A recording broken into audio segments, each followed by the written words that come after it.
Olá, tudo bem? Eu me chamo Caíssa, sou psicóloga, especialista em neuropsicologia e em relacionamentos. E hoje nós vamos abordar o assunto abuso psicológico infantil. Mas antes de iniciarmos, eu gostaria de pedir desde já que você curta esse vídeo, comenta e compartilha, tá certo? Então, vamos ao vídeo. E o que é o abuso psicológico infantil? Trata-se dos maus tratos psicológicos, refere-se à manipulação das emoções da vítima a partir do poder e do controle. A repetitividade da ação faz com que essa vítima sinta que ela não é amada, não tem valor, não tem importância, em especial quando ela não corresponde à vontade, o desejo ou o pedido do outro. O que se percebe é um não reconhecimento às necessidades afetivas dessa criança ou simplesmente ausência ou inadequação do suporte afetivo dado a ela de uma forma persistente. Hoje, a violência psicológica infantil é considerada um problema de saúde pública que ocorre em diversos âmbitos, independente do credo, da questão social, cultural, racial e econômica. E há quem pense que essa violência só advém de alguém de fora, de alguém externo, estranho ao contexto familiar. Mas, na verdade, estudos já foram feitos, pesquisas a respeito disso, e constatou que os maiores violadores estão dentro de casa. Então, infelizmente, a família tornou-se a principal origem desse problema. Aqui no canal nós já tratamos sobre a negligência e sobre o abandono parental, e eu não poderia deixar de trazer aqui a respeito da violência psicológica infantil, porque eu entendo que é de suma importância falar sobre esse assunto, visto que seus efeitos são tão destrutivos ou até mais em relação, se comparado com essas outras violações. Então, esse tipo de violação não é algo que pode ser facilmente identificado. Não é uma violência no físico, mas é um tipo de violência contra a identidade e a personalidade dessa criança. Então, os efeitos também podem ser desastrosos, podem ser destrutivos e afetar absurdamente o desempenho, o desenvolvimento, o senso de identidade, personalidade dessa criança e trazer uma série de problemas aí a longo prazo. Então, achei por bem também falar sobre esse assunto aqui. Bom, mas como se dá esse tipo de violação? Na prática, quais são os comportamentos que evidenciam esse tipo de violência? Então, vamos lá. Os comportamentos são esses. Críticas excessivas e contínuas. A gente pode ver também situações em que a criança pode ser ridicularizada, humilhada, vexada, constrangida, rotulada, sofre bullying, criticado, características a respeito da personalidade dela, do físico dela. Também se dá através do xingamento, das comparações, da discriminação, da rejeição em relação à criança, tratar a criança com extremo desrespeito, não respeitando inclusive os limites e as emoções dessa criança, passando para ela uma série de atividades para além do que ela dá conta de fazer e exigindo dela que ela corresponda às necessidades de quem está pedindo, negar afeto, agir com indiferença, dar à criança tratamento de silêncio, submeter a criança a cobranças que são infundadas, exigir perfeição dessa criança, quando na verdade nem a própria pessoa que pede, ela dá conta, mas requer aquilo da criança, exerce sobre a criança um controle, um domínio excessivo, que faz com que a criança se sinta às vezes sufocada, ansiosa, temerosa, tenta impor sobre essa criança limites através das ameaças, da chantagem, da manipulação, da intimidação. Também acontece quando há uma tentativa ou a própria exploração da criança, ou quando o adulto responsável, ele em toda situação tenta culpar, gera culpa em relação a tudo que acontece sobre essa criança também.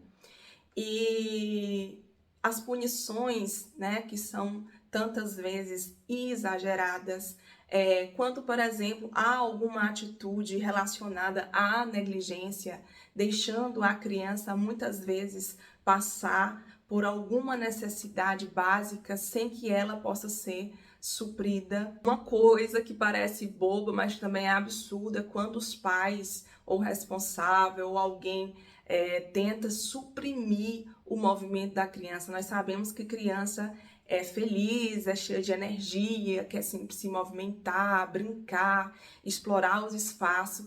E quando isso é feito de forma a sempre reprimir a criança, tipo, para, fica quieto, não se mexe, fica sentado nessa posição aqui, exige, né, que a criança ela haja como se fosse um adulto, fica reprimindo ela a cada movimento. Isso também é uma espécie de violação. E não menos importante, né?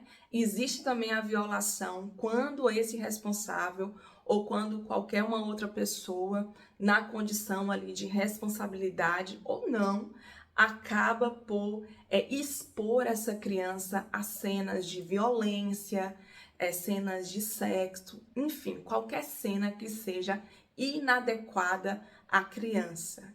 E uma outra também é quando ocorre a invalidação dessa criança.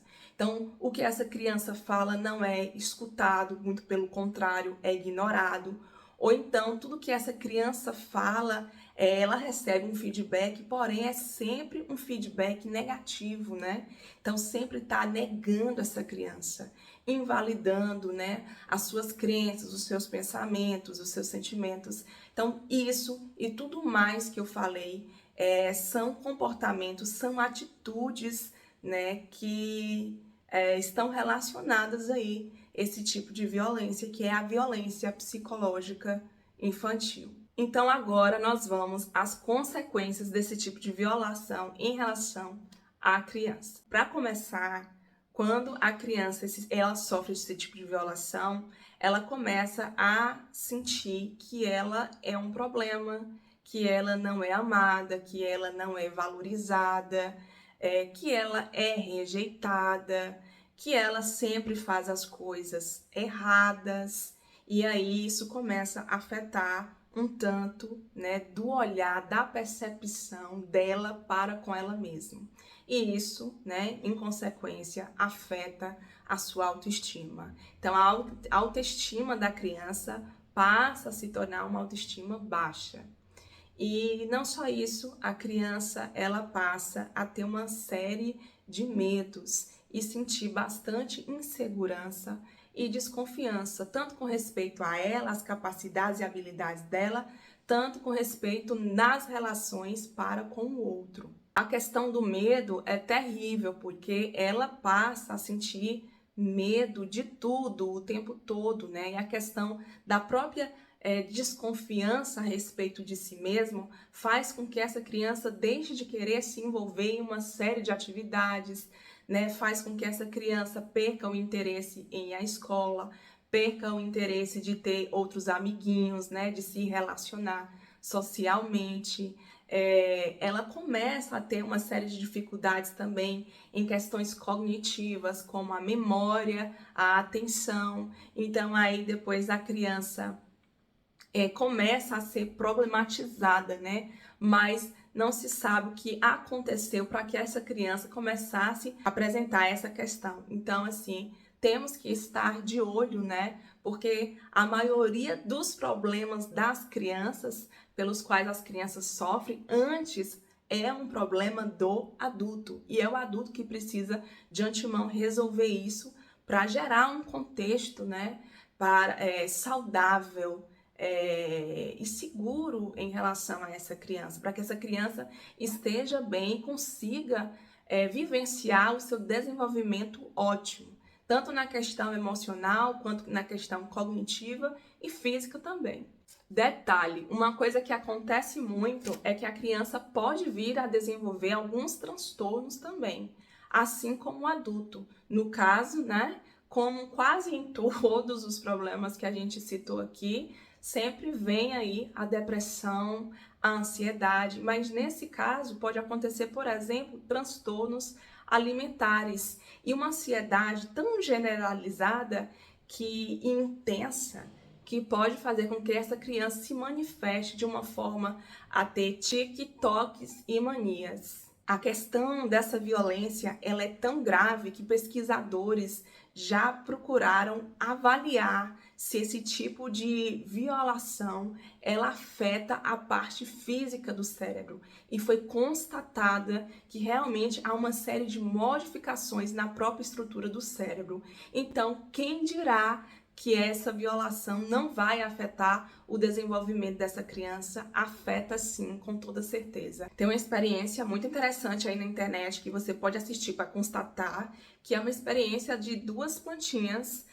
Fizeram um estudo em que uma dessas plantinhas receberiam apenas palavras positivas e a outra receberiam apenas palavras degenerativas, negativas. A plantinha que recebeu apenas essas palavras positivas, elogios e etc., essa plantinha ela se desenvolveu, ela floresceu, e essa outra plantinha que apenas recebeu palavras negativas, ela simplesmente murchou e morreu, ficou toda sequinha.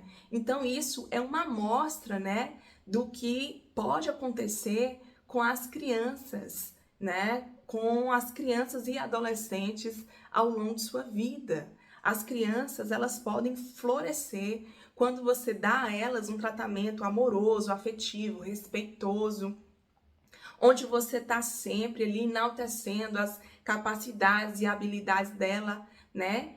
Mas quando você também traz esse tratamento hostil para a criança, onde você está sempre machucando, ofendendo, diminuindo, humilhando, é claro que fisicamente ela pode se manter. Porém, emocionalmente, a criança cresce, se torna um adolescente, um adulto, com a alma marcada, com a alma machucada, né? Quantos mortos, né, estando ainda em vida, com sua alma flagelada. Então é realmente algo que a gente precisa se preocupar, se atentar e assim saber que quem pratica esse tipo de violência não são apenas pessoas ruins.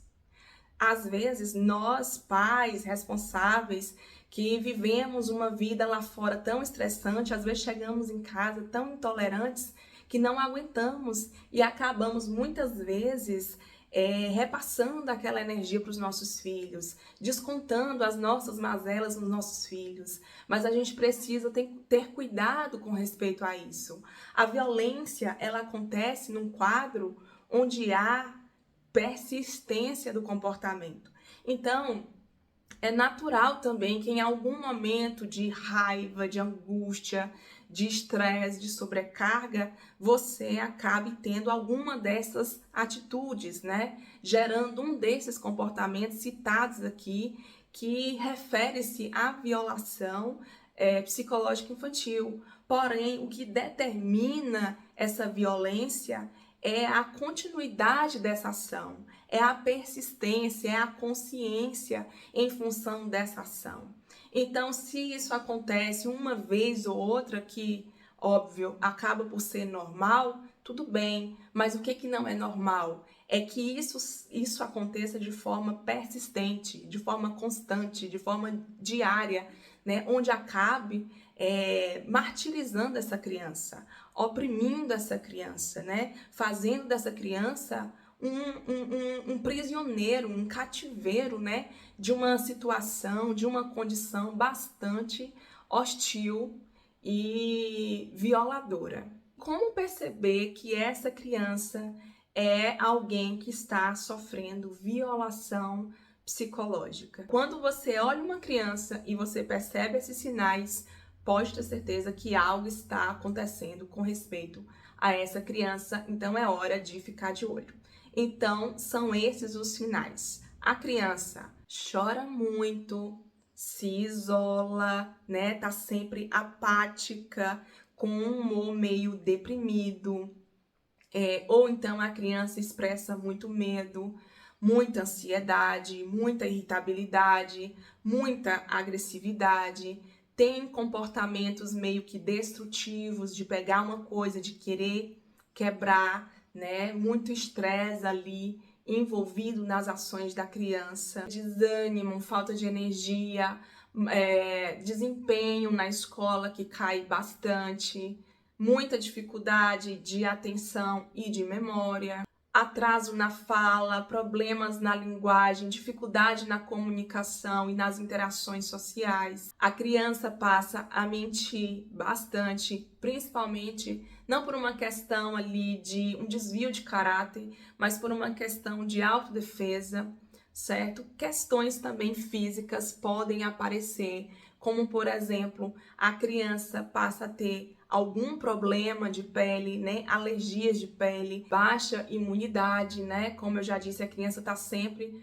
ficando doentinha, problemas com respeito ao trato digestivo, né? São crianças que relatam muitas vezes sentirem muitas dores de cabeça constante. A criança acaba sofrendo com a diurese noturna, né? Ela acaba fazendo xixi enquanto dorme, e isso acaba muitas vezes se repetindo. E não só isso, a criança passa também a gerar sempre muitas justificativas. Elas estão sempre se justificando em tudo o que elas fazem, né? Então, todas essas coisas aí que eu disse, elas são sinais de que uma criança está sofrendo ou sofreu algum tipo, né, de violação a nível psicológico. Pode ser também outro tipo de violência que também podem gerar efeitos muito parecidos, mas tá aí alguns dos sinais se você quer reconhecer se uma criança está sofrendo com um abuso psicológico, certo? E como qualquer outro problema, se não for tratado, ele pode persistir e seguir a pessoa até a sua fase da adolescência, a fase adulta. Então, como a gente pode identificar um adulto que sofreu esse tipo de violação? Agora eu vou falar um pouco das consequências, né, que vocês podem enxergar, perceber no adulto que sofreu esse tipo de violação. Então, em adultos, nós podemos observar que, assim como nas crianças, eles apresentam também um medo excessivo, pânico, síndrome do pânico, ansiedade generalizada, transtorno de depressão, bipolaridade, podem sofrer também com codependência emocional, sintomas de estresse pós-traumático, também pode acabar vivenciando abusos, né, com respeito a algumas substâncias psicoativas, como por exemplo álcool e outras drogas, assim também como a própria medicação. Então hoje já vemos muitos adultos aí viciados em medicamentos psiquiátricos. E além disso, nós podemos ver autoestima baixa, insegurança, desconfiança, problemas de relacionamento, pessoas que acabam muitas vezes sendo muito carentes e se jogando em relacionamentos que não são saudáveis, uma tendência, né, a acabar entrando em relacionamentos tóxicos justamente por conta dessa necessidade, né, de afeto, dessa necessidade de ter outro por perto, de ter essa validação, até pelo próprio medo também do vazio, do abandono, da rejeição. O maior medo, né, que implica aqui é o da rejeição. Então, ela tem problemas sempre quando ela acaba sendo, de alguma forma, rejeitada. Então, muitas vezes ela persiste em relacionamentos que não são saudáveis, justamente porque ela sente ali que está sendo acolhida, que está sendo correspondida em uma das suas necessidades. Aplaca, né, aquela angústia, aquele desespero, aquele vazio. Pessoas que foram violadas, né, podem acabar sofrendo na fase adulta com o perfeccionismo, com a autoexigência exagerada, a necessidade sempre de agradar os outros, a dificuldade de saber quais são os limites, a dificuldade de entender e de respeitar e aceitar a sua personalidade. São pessoas que têm muito problemas com a questão da própria identidade, elas não conseguem se reconhecer, porque elas teve sempre a sua identidade marcada, machucada, ferida pelo que é do outro e não pelo que é dela. Ela nunca foi reconhecida por quem ela é. Então ela vive sob a ótica daquilo que o outro disse para ela, né? Ela se baseia a partir do que o outro trouxe, do que foi revelado pelo outro em relação a ela. O que na maioria das vezes não é sobre ela, é sobre o outro.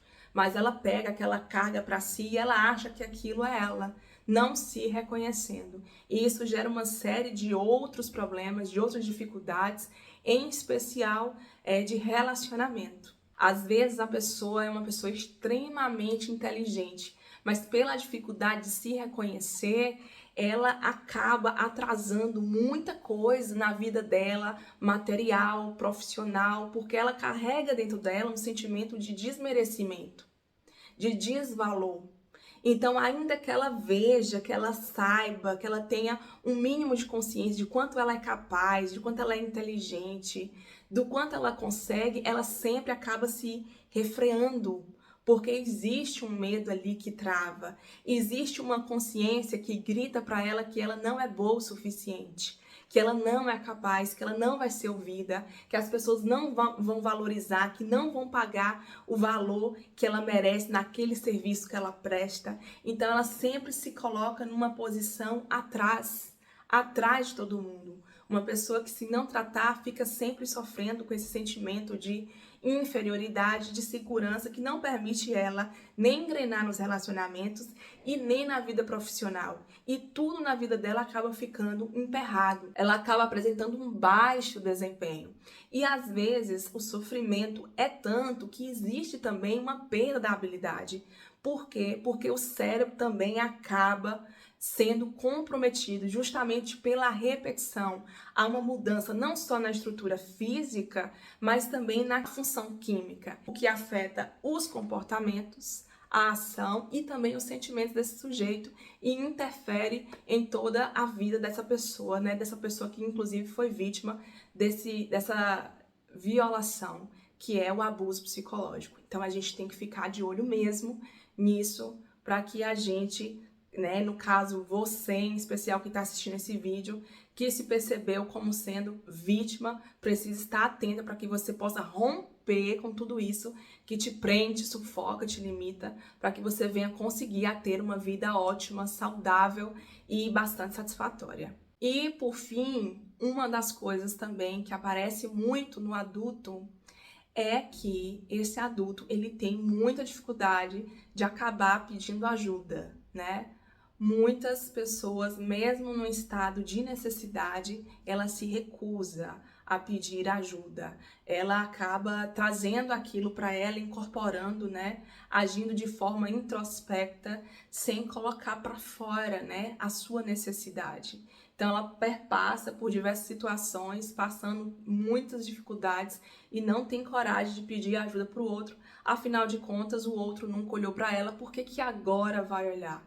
Então, corre-se o risco também de pessoas que vivem essa situação de violação entrarem também num ciclo de vitimismo. Tem que se ter muito cuidado com isso, para que essa pessoa ela não passe a vida dela sobrevivendo, né? E acabando sendo algoz de si mesma e não autor ou protagonista da sua história. É preciso muita coragem, né, para se desafiar e se permitir viver um tratamento, uma libertação, uma cura em relação a isso. Interessante de falar aqui que geralmente só adultos têm a condição de procurar ajuda com respeito a esses problemas. As crianças, elas não conseguem entender nem mesmo o que está acontecendo. Tudo que elas acham é que, de fato, a culpa é delas. O mal que se instalou ali foi por causa dela. Se a família, se os pais se separaram, é culpa dela. Se uma coisa cai e quebra em casa, a culpa é dela. Se algo não deu certo para o irmão ou para a irmã, a culpa é dela. É uma pessoa que, infelizmente, vive sobrecarregada, com um peso alheio. E só percebe que viveu esse abuso na fase adulta. Porque enquanto criança, ela não consegue nem ter noção, nem dimensão da problemática, ela não consegue pedir ajuda. E mesmo que ela vá tentar pedir ajuda, outros adultos, outras pessoas responsáveis não vão conseguir administrar ou admitir que ali existe uma violação. Porque muitas vezes os pais vão aparecer, ou o adulto ou outro responsável vai aparecer e dizer: não, não é bem assim, não, só foi uma repreensão, não, porque esse menino tá demais, porque essa menina tá demais, é muito desobediente, é muito teimoso, não me respeita, merecia passar por isso. Então, muitos adultos vão acabar justificando o que fica difícil para que haja a acolhida dessa criança, o tratamento necessário para essa criança.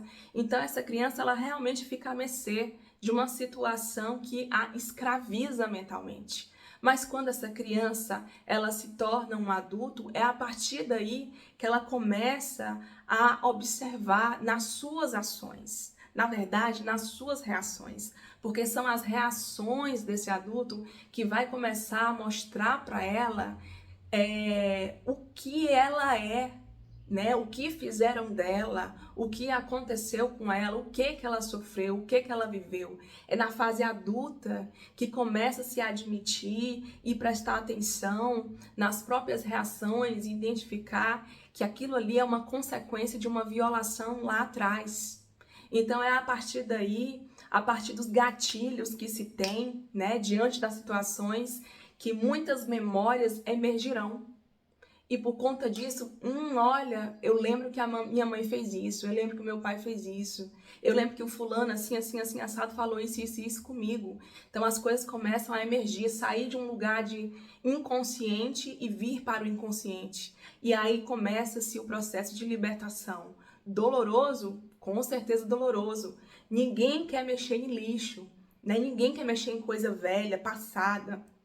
Ainda mais coisas que traz dores, que machucam a nossa alma. Mas é necessário pegar todo esse lixo interno que é trazido à consciência e botar para fora a partir do quê? Do relato, do desabafo, né? Procurar um profissional, um psicólogo, um terapeuta, para poder trazer isso para fora.